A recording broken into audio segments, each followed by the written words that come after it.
పక్కన మీరు ఒకసారి ఆలోచిస్తే ఇదే అసెంబ్లీలో నాకు మా కుటుంబానికి మా మిస్సెస్కి జరిగినటువంటి అవమానానికి నా జీవితంలో ఎప్పుడూ బాధపడలా. నా మీద బాంబులతో దాడి చేసినప్పుడు కూడా వీరోచితంగా ఎదుర్కొన్నా. 2003 సెప్టెంబర్ అక్టోబర్ నాకు ఇప్పటికి కూడా జ్ఞాపకం. ఆ రోజు నా మీద బాంబులు చేసినప్పుడు చాలా ఒక పానిక్ రియాక్షన్లో కూడా నేను భయపడలేదు. అలాంటి వ్యక్తిని మీరు చూస్తే అది ఆ సంఘటన చూసిన తర్వాత ఇలాంటి కౌరవ సభలో ఉండడం కరెక్ట్ కాదని అసెంబ్లీలో చెప్పి దానికి కూడా మైక్ ఇవ్వకపోతే చెప్పేసి బయట వచ్చి ప్రెస్ కాన్ఫరెన్స్ చెప్పి అనౌన్స్ చేశాను.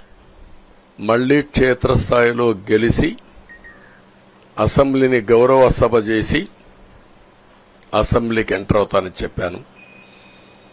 నేను ఏదైతే ఆ రోజు ఒక ప్రతిజ్ఞ చేశాను దాన్ని నిజం చేయడానికి ప్రజలు సహకరించారు. మామూలుగా సహకారం కాదది.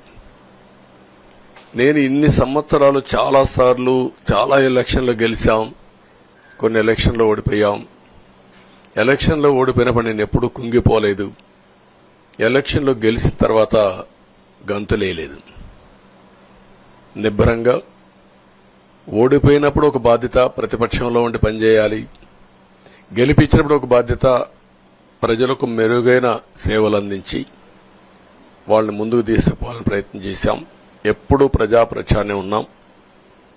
అలాంటిది జరిగిన తర్వాత ఈరోజు మళ్లీ ఇదే అసెంబ్లీకి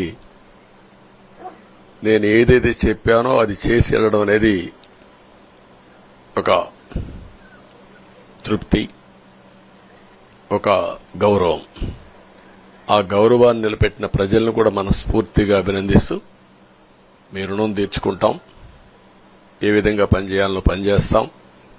మీ ఎక్స్పెక్టేషన్స్ ప్రకారం పనిచేసి అయితే ఎప్పటికప్పుడు మీరందరూ కూడా మేము ఓటేసాం, మా పని అయిపోయింది, ఇంకా మీరు చూసుకోండి కాకుండా ఎప్పటికప్పుడు మమ్మల్ని నడిపించే బాధ్యత, మాకు సహకరించే బాధ్యత, మళ్లీ రాష్ట్రంలో ఉండే ప్రజలందరం బాగుపడాలంటే ఏం చేయాలో మేము చేసినప్పుడు ఎప్పటికప్పుడు ఫీడ్బ్యాక్ ఇచ్చి నడిపించే బాధ్యత తీసుకోవాల్సిందిగా వారిని కోరుతున్నా.